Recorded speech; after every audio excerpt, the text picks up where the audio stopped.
Leonardo Rabelo. Olá, pessoal. Sejam todos bem-vindos ao programa Doses Milionárias. E hoje nós estamos com um tema bastante procurado, aqui no programa. Nós sabemos que a procura por cirurgia plástica está cada vez maior, não é mesmo? Principalmente aí no mundo, das mulheres. E hoje eu trago ele, um grande cirurgião plástico, renomado aqui em Brasília, para conversar, ter esse bate-papo aqui descontraído e saber sobre as tendências, de 2025 na cirurgia plástica. Eu convido ele, Dr. Ismar Ribeiro Júnior. Seja muito bem-vindo, Dr. Ismar. Obrigado, Raquel. Obrigado pelo convite. Um prazer e uma honra estar aqui para a gente poder fazer esse bate-papo sobre cirurgia plástica. Que bom. Que bom, doutor Ismar, ter sua presença aqui conosco, E hoje nós vamos abordar o tema, das tendências de cirurgia plástica de 2025. Nós sabemos que a cirurgia plástica está sendo muito procurada por mulheres, mas também por homens, Muitos homens estão fazendo aí, tentando cada vez mais melhorar a sua aparência, mas sem muito exagero, não é, doutor Ismar? Sim, é verdade. O carro-chefe da cirurgia plástica sempre foi o público feminino, mas de um tempo para cá o público masculino começou a crescer também, principalmente com a evolução da lipoescultura, homens procurando para fazer correção de ginecomastia, abdominoplastia também, e as pessoas mais velhas, o homem também, por exemplo, fica procurando para fazer blefaroplastia, cirurgia de face. Olha! Mas continua, com certeza, sendo o carro-chefe da nossa especialidade, a parte estética das pessoas mais jovens. Que bom. Tem uma cirurgia plástica que é a ginecomastia, Ela está sendo bem procurada por conta da redução, da mama, Que os homens acabam se incomodando, esteticamente, ao tirar a camiseta, para jogar um futebol. Sim. A gente sabe que isso incomoda, É uma coisa que incomoda muito e começa a ter esse incômodo principalmente na adolescência, quando o homem começa a ter aquele estirão e pelas alterações hormonais começa a ter aquele broto mamário também, que geralmente ele involui, fica tranquilo, mas alguns pacientes não têm essa involução, então a mama fica grandinha, com aquele aspecto mais feminino, e começa a incomodar. O aspecto psicológico é muito importante nessa fase, Começa a ter mais... vai pro clube, começa a ter a namoradinha e fica incomodado de tirar a camisa. Então a gente já começa a operar a ginecomastia nessa idade. Tem pacientes mais velhos que podem ter, até por conta dessa reposição hormonal. Que tem sido feita. Tem muito esses complementos vitamínicos de quem malha muito. Tem hormônio, por mais que na fórmula não mostre. Isso causa uma ginecomastia também no público mais velho. E os idosos também podem ter ginecomastia por alguns remédios, como o captopril, que é um remédio muito usado para tratamento de hipertensão. Ele pode causar ginecomastia também. Então, a gente opera todas as idades, ginecomastia em todas as idades. Os mais jovens pela questão psicológica e depois por questões hormonais também. E para o público feminino, nós temos as cirurgias que são bastante procuradas, Nós sabemos que muitas mulheres se incomodam com o excesso de mama, Ali a mamoplastia, a mastopexia. Qual que é a diferença entre mamoplastia e mastopexia? Para as pessoas que estão em casa não sabem. É mais ou menos assim, a mamoplastia seria um nome genérico para toda a cirurgia da mama. Mamoplastia e a plastia de plástica. Então a mastopexia é uma mamoplastia. A pexia, esse termo pexia quer dizer a gente levantar e firmar a mama. Então a mastopexia é um tipo de mamoplastia, só que popularmente a gente falou que a mamoplastia é aquela mamoplastia redutora, a gente precisa tirar o excesso de tecido, levantar a mama, seja com prótese ou sem prótese. E a mastopexia a gente fala mais quando a paciente tem uma mama não muito grande, mas mais vazia, que a gente precisa só botar um conteúdo, por exemplo, a prótese, e tirar um pouquinho de pele, só arrumar, sem tirar muito conteúdo. Mas basicamente é a mesma coisa, são quase que sinônimos. E faz aquele recorte, o recorte da areola, porque o que incomoda muitas mulheres, às vezes, é ter uma areola, grande, porque a mama tá grande, isso acaba incomodando o peso, o uso do sutiã, Sim. A mama grande traz vários transtornos, Desde o peso, como você falou, o sutiã começa a fazer até umas assaduras, dependendo do tamanho da mama, tem assadura e feridas aqui embaixo, na região do sulco, pode ter até uma infecção fúngica associada. E um dos incômodos que a paciente refere muito também é o tamanho da areola. Como a mama distende muito, a areola acompanha essa distensão, então fica aquela areola muito grande, que a gente sim consegue corrigir na cirurgia. A gente usa um areolótomo, que é um instrumento redondinho, que tem as medidas padrões, para a gente poder trazer esse tamanho da areola ficar mais proporcional ao tamanho da mama que a gente vai montar depois. E hoje em dia, doutor Ismar, a gente vê pacientes, né, jovens, meninas jovens ali, querendo fazer, já buscar ali uma cirurgia plástica. E no mercado hoje, a gente vê muito na internet, meninas às vezes, né, de 19 anos, 20 anos, já estão procurando pela cirurgia estética. O que você recomenda, assim, a partir de qual idade ou não tem idade para começar a fazer uma cirurgia plástica? Se a gente for pensar na cirurgia estética, aí é importante a gente ter o tempo certo de operar. Então, o paciente, por exemplo, jovem, 15, 16, 17 anos, que quer operar para simplesmente botar um silicone, não é uma indicação boa. Até porque a mama ainda pode se desenvolver um pouco mais. E operar menor de idade nesse aspecto, por questão estética só, não é muito legal. Não é muito legal, né? Tem até um caso mais famoso, digamos assim, que é a da namorada do filho do Luciano Huck. Acho que ela tem 16 ou 17 anos e botou uma prótese. Então, eu vi nos comentários depois que foi muito contestado. Então, assim, na minha opinião, não seria uma boa indicação, uma cirurgia puramente estética. Diferente do que for uma cirurgia que a gente precisa indicar com mamoplastia. Eu já operei uma paciente de 16 anos que a cirurgia dela saiu 1,2 kg de cada mama. Nossa, isso realmente vai ter um impacto grande na qualidade de vida dela. É quase que uma patologia, essa gigantomastia dela, que ela precisava disso para ter uma qualidade de vida melhor, um aspecto psicológico melhor, poder usar uma vestimenta mais adequada. E como a mama tem esse papel fundamental na identidade feminina, na autoestima... Isso impacta muito, né? Na vida dela. A paciente que tem aquela mama muito grande, ela já tem uma postura mais defensiva, né? Joga os ombros para frente, bota o cabelo por cima, uma roupa mais larga para tentar esconder isso.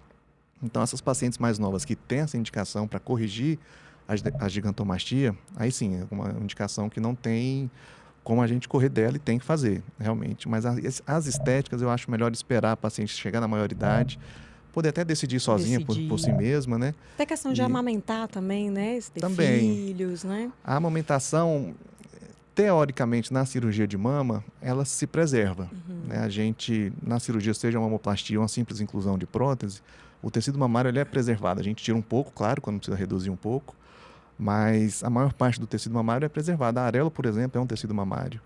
Então, eu falo muito na consulta que o normal é que a cirurgia não altere a sua capacidade de amamentar. Mas pode acontecer as três vertentes, na verdade. Que não se altere a amamentação, que a paciente pare de amamentar, ou a paciente até que vai amamentar mais porque a glândula vai hipertrofiar mais um pouco. Então, a gente pode seguir por esses três caminhos. A medicina não é um caminho exato, não é uma ciência exata, e a cirurgia plástica é a mesma coisa. E com relação a hoje, as cicatrizes, né? Como que são feitas? Eu já fiz cirurgia plástica, né? Foi. Com o doutor Ismar. E hoje em dia é utilizada a cola cirúrgica, né?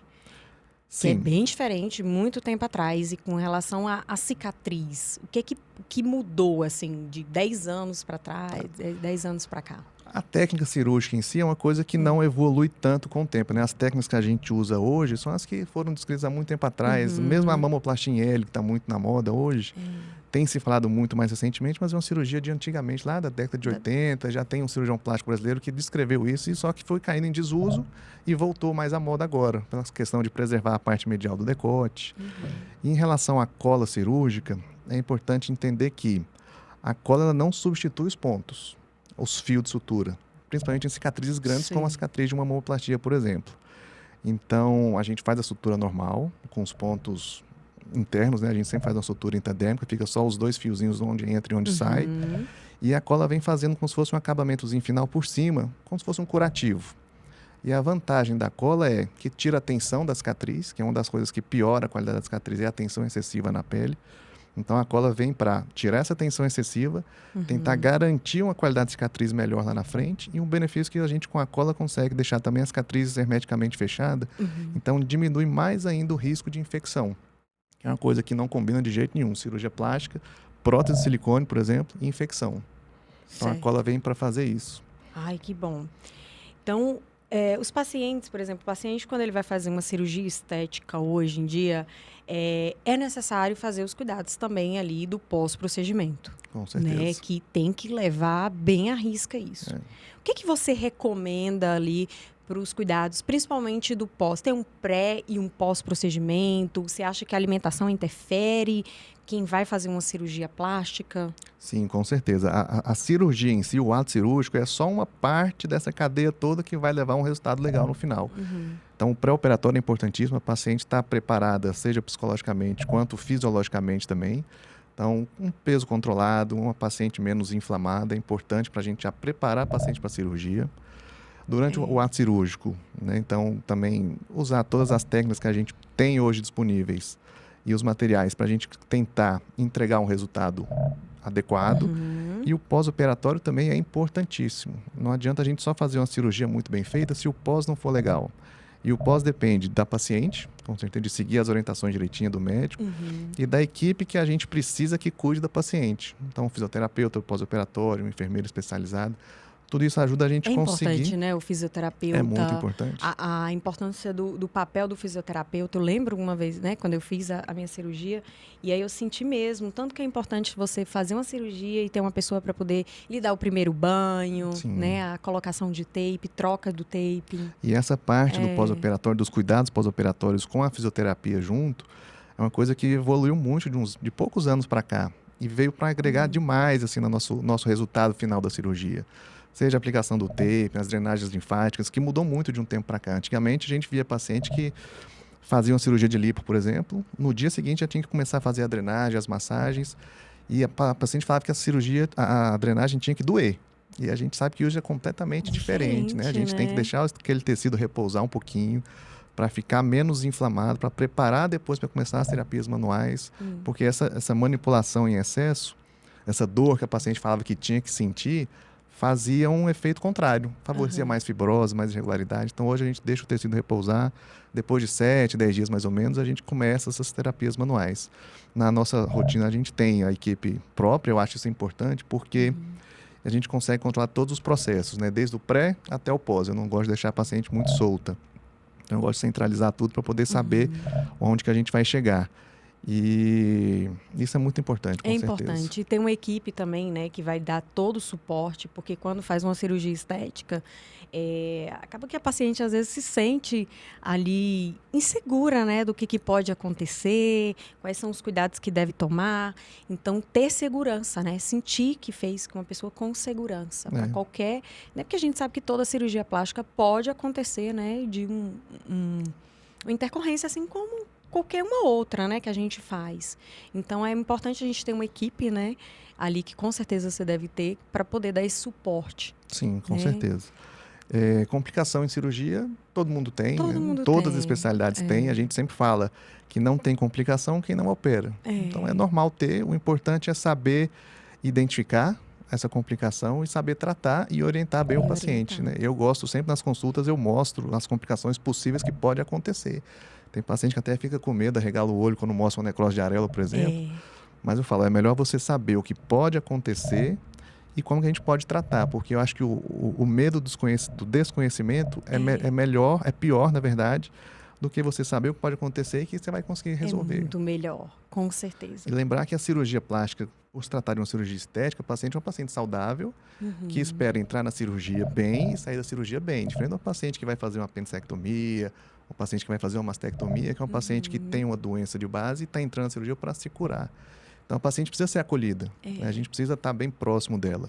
E na cirurgia plástica, a gente costuma fazer muito isso. A gente dá telefone particular para a paciente no pós-operatório falar com a gente pede para a nossa equipe estar sempre muito próxima, porque a paciente precisa desse acolhimento. Exatamente. Né? Hoje eu atendo assim, muitas pacientes também lá no meu espaço. Né? Eu trabalho com tatuagens de areolas. E muitas das vezes chegam, doutora Ismar, às vezes, assim, um pouco frustrada, porque não sabia que a cirurgia plástica no ano que ela fez, aquilo ali aconteceu devido... Raquel, será que foi erro médico? Eu falo, olha, toda cirurgia tem seu risco, né? Toda cirurgia você está ali arriscando a qualquer coisa. Então, depende muito. Isso acaba nem sendo um erro médico, né? Quando acontece uma necrose areolar. E aí eu explico, eu mostro que muitas das vezes acontece com várias pessoas. Sim. Elas falam, nossa, mas é sério? Isso acontece também com outros pacientes que você já atendeu? Sim, acontece Bastante, mas assim, é tudo devido que a você ter os cuidados. Eu acho que os cuidados do pós-procedimento é muito importante, Sim. né? Uma paciente, por exemplo, fumante, né? E, inclusive, aproveitando, nós vamos falar também que dia 4 de fevereiro é o Dia Mundial, né, do câncer. Então, hoje é a segunda doença maior do mundo, né, do câncer. Então, a gente falar também sobre a prevenção. O que a gente pode fazer, principalmente o câncer mais falado, que é o câncer de mama. O que essas mulheres, né, o que pode fazer, alertar cada vez mais, a gente conscientizar as mulheres para poder se prevenir, os exames que elas podem fazer, doutor Ismar? O que você recomenda para que elas buscarem cada vez mais, né, os seus médicos, ginecologista, mastologista, para poder se prevenir? A prevenção começa, com certeza, desde das primeiras consultas ginecológicas, né? Que o médico vai ensinar a fazer o autoexame e tudo. E tem a idade correta de a gente começar a fazer os exames de imagem. Mamografia, ressonância. Muita preocupação, alguma preocupação de algumas pacientes é o fato de ter uma próstata de silicone e achar que não vai conseguir fazer esses exames todos de rastreio. Isso não interfere em nada. A prótese de silicone te permite fazer a mamografia sem problema nenhum, aquele exame que aperta a mama. O paciente às vezes tem medo que a prótese vai explodir. Isso não acontece. Não acontece, né? O autoexame você também consegue palpar bem a mama, né? Porque a prótese vai estar sempre empurrando a glândula para frente. Então você vai conseguir sentir alguma nodulação quando você fizer seu autoexame. E a ressonância, que é o melhor exame para a gente avaliar tanto a integridade da prótese, quanto também para ver algumas alterações na mama. Então você consegue fazer tranquilamente. Certo. Esses exames todos, e é importantíssimo. Até depois da sua cirurgia, você tem sua prótese de silicone, ou fez uma mama sem prótese, continuar fazendo seu acompanhamento com o mastologista ou com o ginecologista, se ainda não for a idade de procurar um mastologista, porque realmente é importante. O câncer de mama é uma das doenças realmente que mais acomete as mulheres no mundo. E quando diagnosticado precocemente, é uma doença que tem uma evolução muito boa.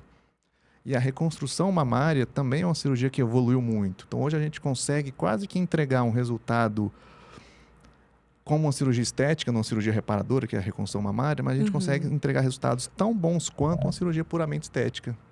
Por conta da agressividade da mastectomia que diminuiu, os mastologistas fazem uma mastectomia hoje muito mais conservadora, digamos assim, do que se fazia antigamente, que era muito mais agressivo. E as técnicas de reconstrução também evoluíram muito. Antes a gente não fazia reconstrução de imediato, deixava o paciente com aquele estigma de ter feito mastectomia, sem mama, a gente tinha que reconstruir depois, aí tinha que botar um expansor, ou fazer um retalho de pele, puxando pele das costas ou do abdômen. Então era uma cirurgia mais agressiva.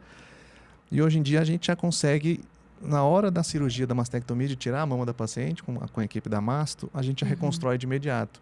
Seja botando uma prótese direto, botando um expansor, e deixa essas reconstruções mais complexas por uma cirurgia de resgate, que a gente fala. Fez uma prótese, a paciente fez uma radioterapia depois, a pele ficou muito queimada, abriu um ponto, perdeu a prótese. A gente precisa puxar a pele de outro lugar, a gente usa essas cirurgias maiores, mais complexas, para poder resgatar essa primeira cirurgia. Essa primeira assim. cirurgia, né? E nas cirurgias de reconstrução mamária também é muito importante saber que não é uma cirurgia única. Você não vai conseguir resolver o seu problema da reconstrução em uma cirurgia só. Eu sempre falo para o paciente, a reconstrução mamária, pelo menos 2 cirurgias. A que você vai fazer com o mastologista e a cirurgia plástica, a mastectomia com a reconstrução imediata. Mas depois tem os refinamentos, seja para enxertar uma gordura, refinar uma pelezinha que sobrou de um lado ou de outro, reconstruir a areola, quando a paciente opta por reconstruir e não fazer a pigmentação. Então, pelo menos reconstrução mamária, 2 cirurgias, com certeza. Com certeza, né? E hoje, assim, qual a cirurgia estética mais procurada lá no seu consultório? O carro-chefe no mundo inteiro, com certeza, é a liposcultura. Né? E depois a cirurgia de mama. Isso, a estatística do mundo inteiro. Eles ficam brigando ali entre cirurgia mamária e liposcultura. E você recomenda, assim, fazer uma cirurgia por vez ou dá para fazer 2 cirurgias? O que você recomenda mais? A gente consegue associar cirurgias, né, no mesmo tempo cirúrgico. Claro que a gente precisa avaliar cada paciente. Né? O comum é que a gente associe pelo menos 2. Né? Uma mamoplastia com a liposcultura, abdominoplastia com liposcultura. Isso são combinações que a gente consegue fazer num tempo cirúrgico pequeno e com uma segurança boa.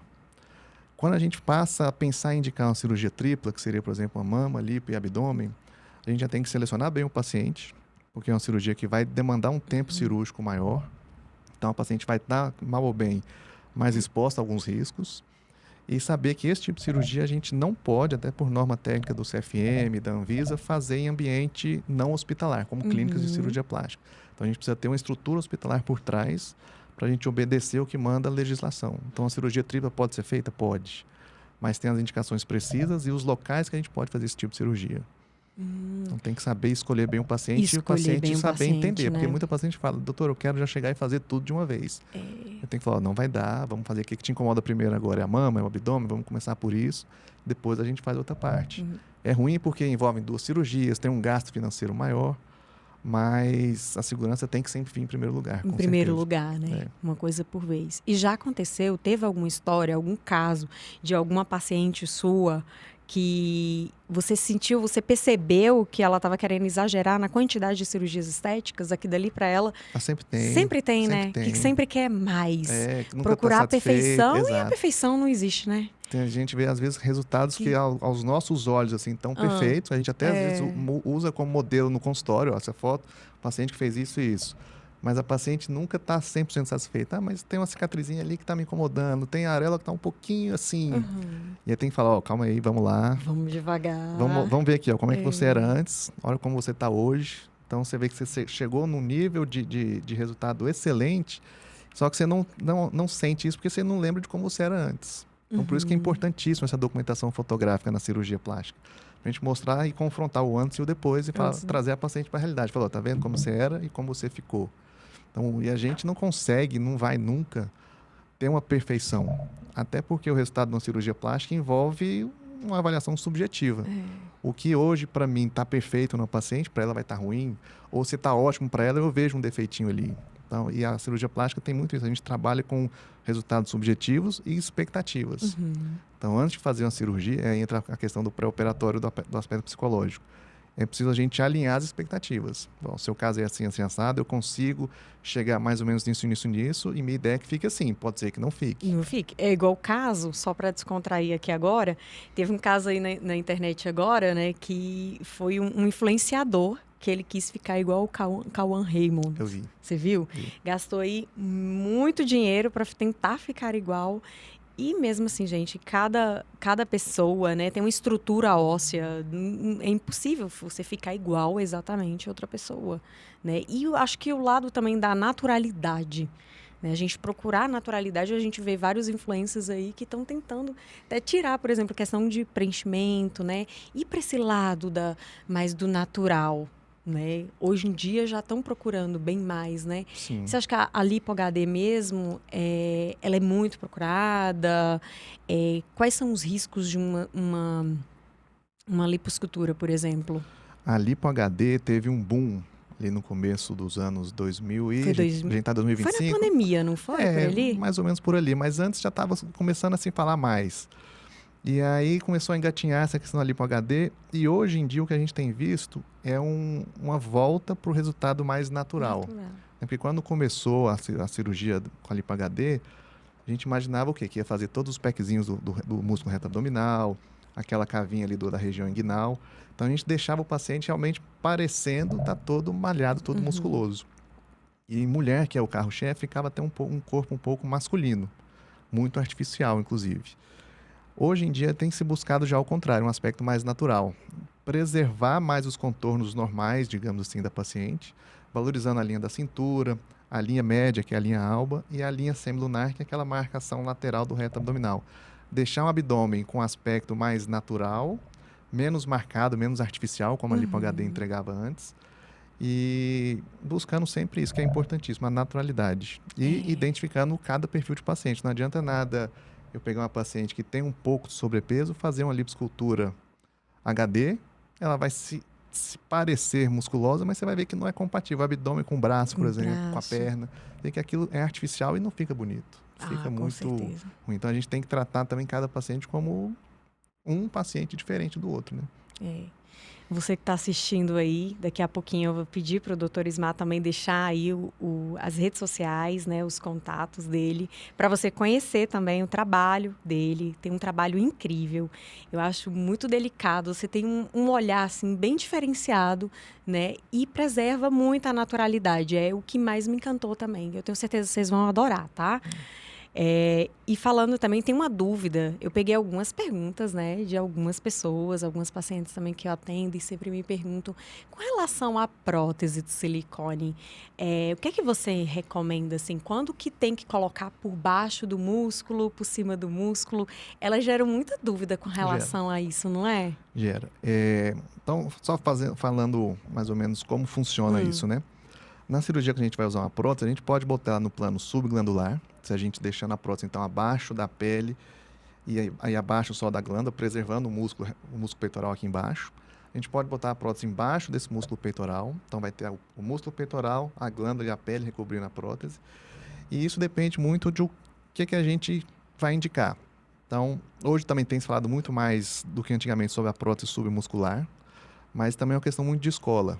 Eu sou mais adepto à escola do subglandular, até por pensar em reconstrução mamária. Depois eu gosto de preservar o músculo ali. Se eu precisar lá na frente fazer uma reconstrução, eu preciso estar com esse músculo bem íntegro no lugar. Tem as vantagens e as desvantagens de cada técnica também.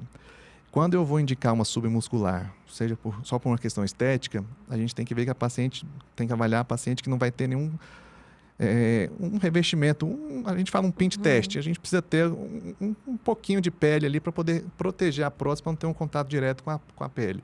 Então, o paciente às vezes muito magrinha, que não tem muito tecido glandular, a pele mais fininha, a gente precisa botar embaixo do músculo, para a prótese não ficar machucando e às vezes até fazer uma erosão na pele e expor a prótese. Nesses casos é obrigatório a gente fazer submuscular, e caso de reconstruções mamárias também. Eu não sou muito fã do submuscular na cirurgia estética por conta disso, né? De preservar o músculo futuramente se eu precisar. E a recuperação é um pouquinho pior, dói mais. Né? Imagina que a gente tem que descolar o peitoral todo, levantar ele e botar uma prótese ali. O resultado demora mais a aparecer também, porque o músculo vai ficando contraindo, ele vai apertando, a prótese não fica mais amassada, fica mais alta, às vezes tem que usar uma faixa para fazer a prótese descer. Então eu prefiro o plano submuscular, o plano subglandular, sim, em 90% dos meus casos. Olha. Eu deixo o submuscular só para casos que precisa realmente. Que precisa realmente formal. ali, né? Exatamente. É bem interessante, viu? E tem muitos casos que você acha, por exemplo, tem muitos pacientes que procuram também com relação ao glúteo, né? Tem muitas mulheres que não estão satisfeitas com o tamanho do seu glúteo.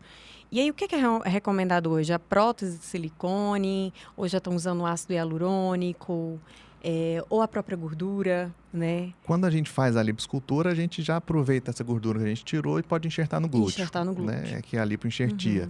E é de uma forma segura também, de uma forma né? segura, né? Um tecido autólogo, é o seu próprio tecido gorduroso que a gente está enxertando no glúteo. Tem as técnicas que a gente precisa preservar e utilizar para evitar os riscos, né? A gente tem que enxertar essa gordura no plano subcutâneo. É proscrito enxertar no submuscular, porque os riscos são maiores.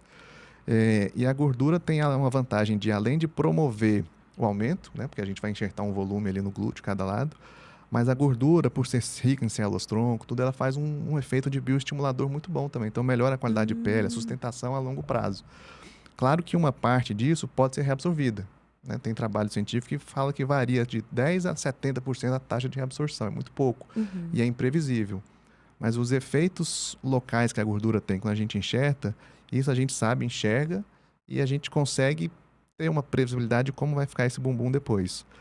A prótese de silicone não é tão feita mais. É uma cirurgia que tem usa bem menos, né? É uma cirurgia que tem um índice de complicação até mais alto do que a prótese mamária, por exemplo. E o pós deve ser difícil também, não é? O pós é chatinho. O paciente não pode deitar de barriga para cima, tem que ficar de barriga para baixo.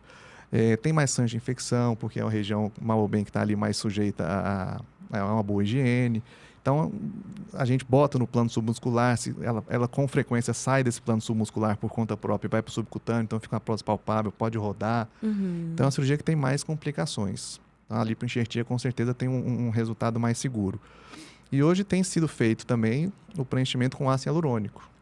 Eu tenho visto bastante, né? A desvantagem qual é? Que o ácido hialurônico ele é degradado. A gente tem uma enzima que degrada ele. Mas tem resultados fantásticos. O que não se pode de jeito nenhum, até um tema um pouco polêmico, é o preenchimento com PMMA, que é uma substância que não vai ser eliminada do seu corpo. Você pode desencadear reações inflamatórias, infecciosas a longo prazo e são catastróficos.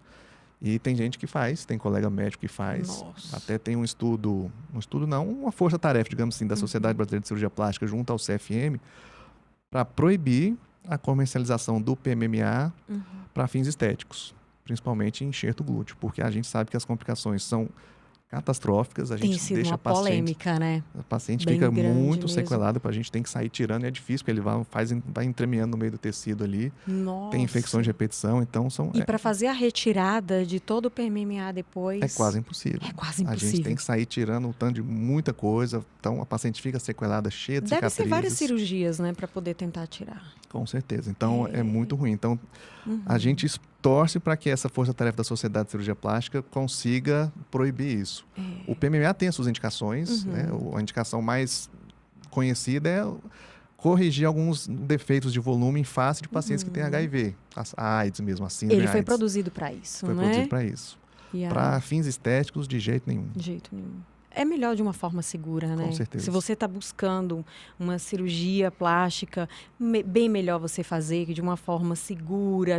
Até porque nós estamos falando de saúde. Sim. Né? Você pode buscar aí por um problema, uma coisa que também, com certeza, eu vi esses últimos dias, a própria Anvisa, né, tá querendo proibir.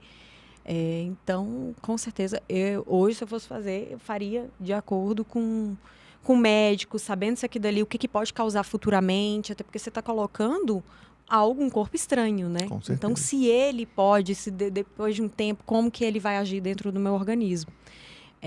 E hoje, cada vez mais, está crescendo, né? As pessoas hoje, elas estão se olhando no espelho e, graças a Deus, a tecnologia, o avanço da medicina, das cirurgias estéticas, para a gente deixar cada vez mais, né? Isso, melhorar a autoestima. Se aquilo ali não está... Se está te incomodando, por que não mudar? Sim. Não é? Então, se você não está feliz com o teu corpo, cada vez a gente procurar, né, melhorar. Eu acho que é questão de autoestima mesmo. E uma pessoa hoje, ela está acima do peso, né? Aquilo ali está incomodando, quer procurar uma cirurgia estética? O que você recomenda? Ela fazer uma dieta antes? Ela tem que fazer uma dieta antes para poder fazer uma lipo? Ou ela já pode, não, dependendo ali, ela já pode fazer imediato? Não, tem que perder peso, com certeza. Perder peso, né? A perda de peso também é importante, né? Muito, porque cirurgia plástica, falando especificamente da lipoescultura, não é uma cirurgia para emagrecer. E muita paciente acha isso, chega acima do peso e fala, eu quero fazer uma lipo para perder peso. Não. Você vai controlar o seu peso para a gente poder fazer uma lipoescultura. A lipoescultura em si é uma cirurgia de detalhes. Paciente que tem uma gordurinha localizada, que não vai embora na academia, tem um hábito de vida saudável e quer melhorar o contorno corporal. Então, cirurgia de detalhe mesmo. A abdominoplastia é a mesma coisa. A paciente que está acima do peso, ela obviamente vai ter muita gordura e muita pele, mas não é uma candidata a fazer uma abdominoplastia. Ela tem que estar no peso ideal, né? Uma regrinha que a gente usa, não tão inteligente, digamos assim, é o IMC, mas a gente precisa que a paciente esteja no peso ideal, até prezando pela segurança da cirurgia, e que a gente consiga entregar um resultado legal. Não adianta eu falar, a paciente chega acima do peso, eu quero operar. Tudo bem, vamos te operar. Mas eu sei que aquele resultado não vai ficar legal porque a paciente está acima do peso. Então, vai perder peso, você tem quanto? De altura, de peso? Vamos combinar aqui, você vai perder, sei lá, uns 10, 15, 20 quilos. Eu sei que às vezes é difícil, mas se a paciente quer chegar num objetivo de ficar com um contorno legal, um corpo legal, ela precisa primeiro entender que ela vai precisar cuidar de si antes da cirurgia, fazer a cirurgia e continuar cuidando depois. Não adianta você também operar hoje e depois da cirurgia ganhar 5, 10, 15, 20 quilos achando que não vai engordar depois de novo. Que não vai voltar, porque Exatamente. volta. Se não tiver uma disciplina, né? Exatamente. De ter uma boa alimentação, os cuidados, praticar um esporte, praticar uma atividade física que seja, para poder manter aquilo, porque também... Né? Não, com certeza. Achando que não vai voltar. E volta. A própria mama também, se a gente operar a paciente ela engordar depois, que a mama é constituída de glândula e gordura. Então, se a paciente ganhar peso depois, a mama vai aumentar de tamanho e pelo peso ela vai cair de ceder, novo. né? Ela pode ceder. Então, tem que controlar o peso antes e tem que manter o peso controlado depois também. O peso depois. E aqueles excessos de pele, por exemplo, uma pessoa que ela está bem acima do peso, né? Pessoas que infelizmente sofrem, né? A gente sabe que a obesidade é uma doença, né? E elas se sentem necessidade da perda de peso e depois pessoas que perdem muito, fica aquele excesso de pele, né? Tanto nos braços, na perna. É bem procurada também essa cirurgia, né? Hoje, com a indicação maior da cirurgia bariátrica, então a gente tem cada vez mais pegando pacientes que eram obesos mórbidos, perderam peso e estão agora com a sobra de pele exuberante. E aí, sim, a cirurgia plástica reparadora, a plástica reparadora, também vem para ajudar nisso. A gente consegue tirar o excesso de pele do braço. Tem, obviamente, os problemas das cicatrizes, que são cicatrizes grandes em locais que são muito visíveis, por exemplo, a cicatriz do braço, a cicatriz da coxa, quando a gente tira o excesso de pele da coxa. Mas o paciente ex-obeso, ele não se importa muito com as cicatrizes. Aí eu falo muito no consultório. A gente vai fazer uma troca. A gente vai tirar esse tanto de pele que está sobrando, que está te causando todos esses transtornos, por uma perna mais fina, um braço mais fino com cicatrizes. Então, você vai trocar esse tanto de pele por cicatrizes. E as pacientes entendem muito bem, porque, com certeza, a qualidade de vida vai ser muito melhor. Então, o paciente ex-obeso, a gente indica muito cirurgia de braço, para tirar o excesso de braço, aqui a gordurinha do tchau, mamoplastia, abdominoplastia, lifting de coxa. Né? Alguns pacientes precisam até fazer o lifting facial também, porque o rosto também derrete muito.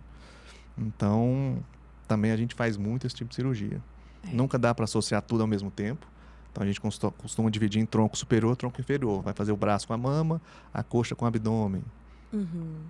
E hoje está sendo muito procurado também a facial, né? Sim, também tem. Além do ácido hialurônico, né? Que a gente faz para prevenção. Sim, né? o botox. O botox, né? O preenchimento, o bigode chinês, que ali incomoda mesmo.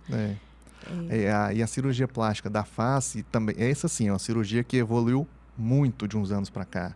Né? Que antigamente a gente via aquelas pacientes mais velhas, aquelas atrizes mais antigas, que ficavam muito estigmatizadas, que tinha feito cirurgia de face. O rosto todo esticado, parecendo uma boca de peixe. Hoje já mudou bastante, Hoje né? mudou, A técnica porque mesmo. antigamente o que se fazia? Simplesmente a gente fazia os cortes, puxava a pele, tracionava a pele, tirava o excesso, suturava e E pronto. essa cicatriz ficava onde? A cicatriz da face, ela vem aqui na costeleta, desce na frente da orelha, contorna... Pega atrás da orelha. Desce para trás da orelha e vai no pé do cabelo, para a gente poder tratar o pescoço também. Então, o que evoluiu da cirurgia de face agora é que não se trata só puxando a pele. A gente trata essa parte da musculatura. O nome é SMAS, que é o Sistema Músculo-Aponeurose Superficial. É ele que, com o tempo, vai perdendo sustentação, vai cedendo. E é por isso que vai aparecendo as ruguinhas do bigode chinês, a ruga de marionete. Então, quando a gente descola a face, a gente trata essa parte da musculatura, dá uns pontos para poder fazer uns vetores de tração, né? Pode ser horizontal, vertical, inclinado, depende do que a gente vai avaliar lá na hora. Então, depois que a gente trata essa parte profunda, a gente penteia, digamos assim, a pele por cima e tira só aquele excessozinho de pele. Então, a gente consegue ter um resultado sem ficar aquele estigma muito marcado e a paciente realmente rejuvenesce muito, fica bem legal. E o pescoço também, né? As técnicas para abordagem de pescoço também melhoraram muito. Então, a gente Eu vi agora esses dias uma nova tendência aí, as mulheres estão fazendo bastante com relação ao pescoço para deixar mais fino, né? Mais fino, com um ângulo mais reto, né? Porque a gente vai envelhecendo, vai tendo uma pitose da musculatura aqui do pescoço, a pele, então a gente vai ficando com um ângulo mais aberto. Ali. Então, a cirurgia a gente consegue devolver esse pescoço grudado, digamos ali, na região da mandíbula, deixando um ângulo mais reto, que é o objetivo, que é a marcação da jovialidade. É igual a lipo de papada também, né? É possível fazer para poder deixar A lipo de papada, que é também uma coisa que muita gente acha que simplesmente a lipo vai resolver. Vai resolver já. E não é. A papada pode ser gordura, que aí a lipo resolveria bem. Pode ser falta de estrutura óssea, né? Se o paciente tem pouco queixo, tem um arco da mandíbula menos marcado. E pode ser por excesso, ou por flacidez de pele e flacidez muscular. Então, se for só a gordura, beleza, a lipo vai resolver. Se for falta de estrutura óssea, pode fazer preenchimento com ácido hialurônico, pode fazer um avanço do queixo, uma cirurgia ortognática. Se for flacidez, tem que ser cirurgia. Então, para tratar a papada, tem que avaliar o porquê que a papada está incomodando, para a gente poder tratar do jeito certo. Não adianta eu pegar um paciente que está se queixando com a papada, achando que é só gordura, eu vou lipar, não vai resolver nada. Ela vai ficar frustrada porque não vou entregar o resultado que ela vai querer. Tem que ter esses cuidados, né? Sim. Eu vi falar que depois que a gente passa aí dos 30 aninhos de idade, a gente vai perdendo bastante colágeno, né? Vai. Diz que é 1% de colágeno ali por ano. E aí, por isso muita coisa, né? Coisa. E aí, por isso que as dermatologistas falam muito sobre a tal da poupança de colágeno, né? Vai fazendo os bioestimuladores desde sempre, para poder garantir que você vai ter um envelhecimento mais saudável, digamos assim, um rosto mais rico em colágeno, para você ter menos os efeitos do envelhecimento quando você ficar mais velho. Ali, fazer até prevenção mesmo, eu adoro fazer botox. Botox preventivo, ele é maravilhoso, Botox né? preventivo, o bioestimulador. Esse ano eu já vou fazer aí 38 anos, eu até perdi as contas. 38 anos, mas eu sempre falo, gente, a gente tem que cuidar, né? Cuidar da pele, cuidar ali, eu, né, sempre procuro também fazer ali os procedimentos estéticos, que eu sei que vai auxiliar, né? Porque com o tempo o nosso rosto ele vai praticamente derretendo, né? E é um investimento que a gente precisa fazer para poder ter um envelhecimento mais bonito, digamos assim, né? Você vê, hoje a gente vê essas atrizes famosas todas, elas estão com uma idade que não aparentam de jeito nenhum por conta disso. A nossa geração, né? Você está com 37, eu estou com 39. Então, essa nossa geração já pegou esse boom da parte estética de prevenção. Então, você vê que a gente vai envelhecendo cada vez melhor, tendo menos efeitos deletérios do envelhecimento. O acesso que a gente tem hoje é totalmente diferente, né? Antigamente. Sim. E falar também, né, em influencer, que é super falada, a Virgínia mesmo, né, que é uma grande influencer, ela fez, né, muitos procedimentos estéticos, e as pessoas costumam falar, né, nossa, mas ela só tem uma barriga assim porque fez uma lipo. Mas é questão da disciplina também, né, doutor? Não adianta fazer a lipo, achar que aquilo ali vai ficar daquele jeito para sempre. Ela, com certeza... ela tem todos os cuidados, né? Tem, com certeza, uma rotina saudável, de hábitos de academia, alimentação, né? Tudo isso. Porque não adianta, não vai fazer milagre só, né? Tem que ter o lado também do paciente. A importância do paciente querer cuidar também, né? É uma via de mão dupla. Sim. Tem que andar tudo muito junto. Com certeza. Não é verdade? Aquilo que a gente falou no começo, né? A cirurgia plástica é só um elozinho dessa cadeia toda. E tem alguma história, assim, que você acha que é interessante, que você achou que pode compartilhar conosco, de alguma paciente que chegou com a intenção de querer algo e você acabou convencendo, tentando explicar para ela que não é o contrário? O que eu vejo muito no consultório são pacientes que têm ali uma queixa da região abdominal, principalmente, mas não querem cicatrizes grandes, não quer fazer uma abdominoplastia. Então, tem uma paciente, um perfil de paciente, assim, que a gente fala, vamos fazer o seguinte, em vez de a gente indicar uma abdominoplastia para você está ali no limite entre indicar uma abdominoplastia clássica ou um mini abdômen, eu acho que a gente consegue indicar um mini abdômen com a lipo, de repente associar uma tecnologia para fazer uma retração de pele. Isso é uma coisa muito boa também recentemente. A gente consegue ter bons resultados de retração de pele com essas tecnologias associadas. Então, eu tenho tido muitos casos assim. Paciente que chega querendo fazer uma abdominoplastia, achando que tem uma indicação para abdominoplastia, pelo excesso de pele, mas a gente consegue trazer para fazer uma lipoescultura com um mini abdômen e associar uma tecnologia para uma retração. Então, e geralmente são pacientes jovens que já têm filho e que têm gosta de se cuidar, tem um corpo legal e gosta e não gosta, na verdade, de ter cicatrizes grandes.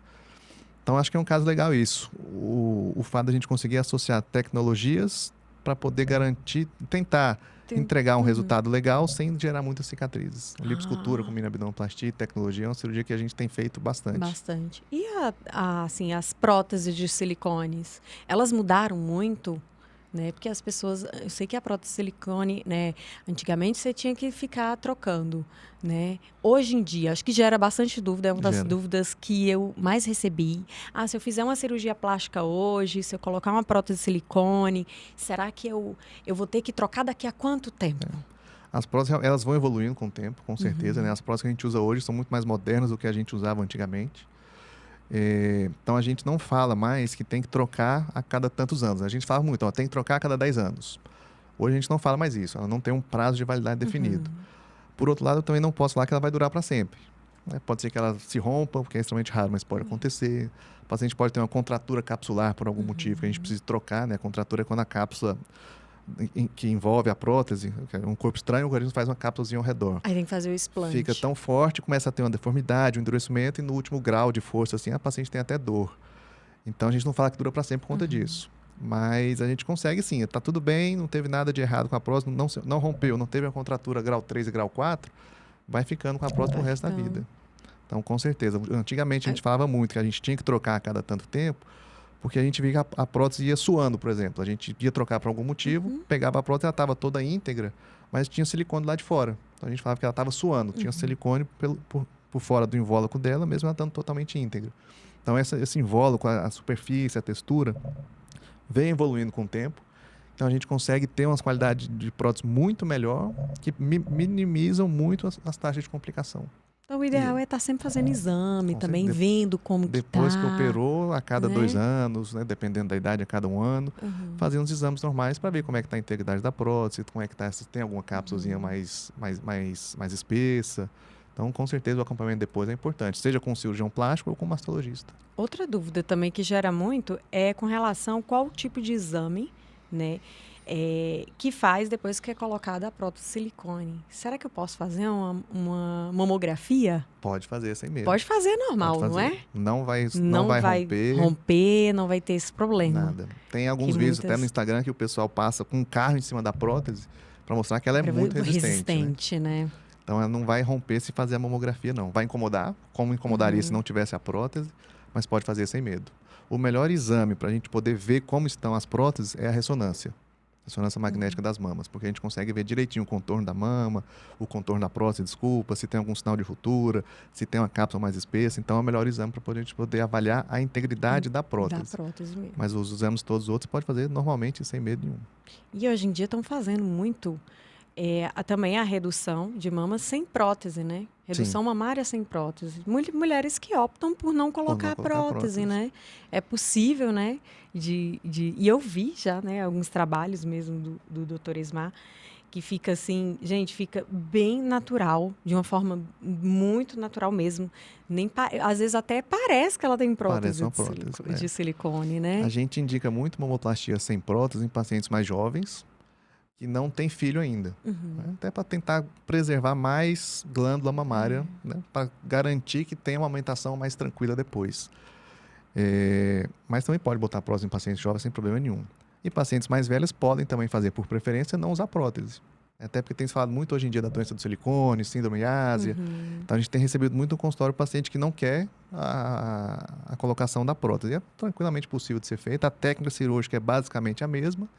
A diferença é que quando a gente faz a mama sem prótese, a gente preserva um retalhozinho, um dermo gorduroso ali, com gordura e glândula, e posiciona ele mimetizando realmente uma prótese. Parece que a gente faz uma prótesezinha de tecido.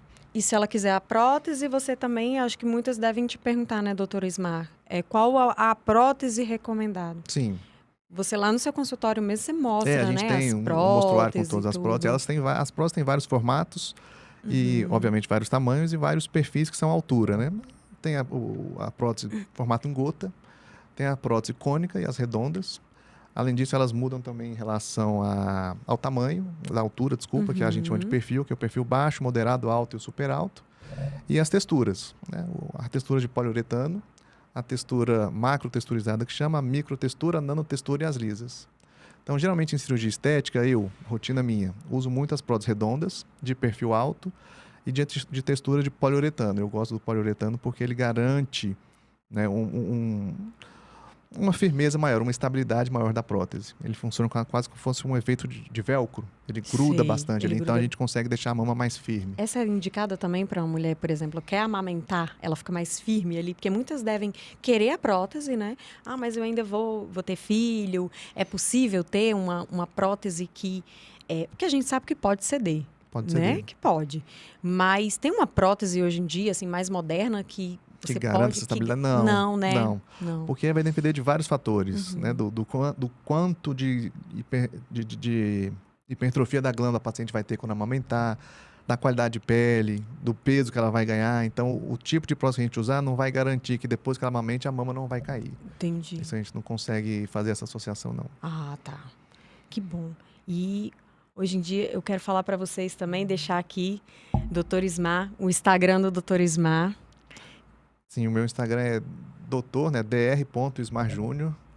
Você pode seguir lá, que eu não sou muito fã de redes sociais, vocês vão ver que eu não posto muito antes e depois. Eu sou mais conservador, mas eu gosto de fazer posts mais informativos. Então, se quiser me seguir lá, pode ficar tranquilo, vai ser um prazer ter vocês lá. E hoje em dia, doutor Ismar, também aproveitando aqui para falar com você, eu tenho acompanhado realmente seus trabalhos, têm aumentado muito ali nas redes sociais, porque hoje o público ele quer ver, Precisa, né? né? Precisa. Eu acho que você sentiu essa necessidade. Hoje todo mundo está nas redes sociais. Eu acho que antigamente, para você postar até do seu trabalho, o Instagram mesmo bloqueava, Sim. não é? Hoje já permite mais. E quando o paciente vai buscar um trabalho, ele quer ver, né? Ali, muito. Então, eu quero que vocês sigam o Dr. Ismar, vocês vão conhecer muito do trabalho dele, tem um trabalho incrível. Ele é um grande cirurgião aqui, é bem reconhecido aqui em Brasília. E, Dr. Ismar, se quiser deixar algumas considerações finais, o que é que você gostaria de dizer para o público, uma pessoa que procura fazer uma cirurgia plástica, o que é que você recomenda? Quais são os cuidados que tem que tomar? Por onde começar? Beleza. Então, cirurgia plástica é uma cirurgia que tem muito a questão subjetiva, então é preciso ter um alinhamento de expectativa, saber o que a gente consegue obter de resultado, o paciente tem que estar ciente do que ela pode conseguir, saber procurar o seu cirurgião. Então, antes de paciente que tem muito medo, fala, o medo você tem que ter na hora de escolher o seu cirurgião. Entra no site da Sociedade de Cirurgia Plástica, vê se o seu cirurgião é habilitado, isso é muito, muito importante. Alinhe suas expectativas junto com o seu médico, saiba o que você consegue ter de indicação, o que você vai conseguir ter de resultado e se prepare antes, seja psicologicamente, financeiramente também, que não deixa de ser um investimento alto. Saiba que a sua cirurgia tem tudo para transcorrer da melhor forma possível, o pós-operatório vai ser muito importante e é um conjunto, o paciente, o médico e a equipe multidisciplinar depois para poder ter um resultado legal. Não é só simplesmente chegar, fazer a cirurgia e pronto. Tem que ter esses cuidados, né?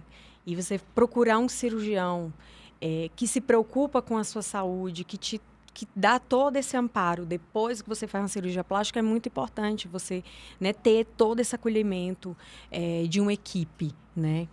Você fazer sua cirurgia estética também dentro de um local seguro. Sim. É muito importante hoje em dia, não Sim. é?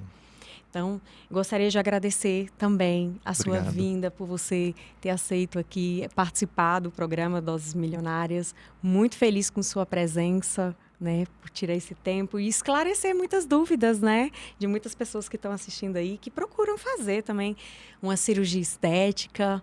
E vocês acompanhem também aí o programa Doses Milionárias aí nas redes sociais.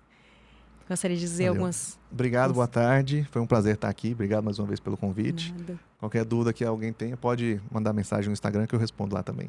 Com certeza. Obrigado. Obrigada.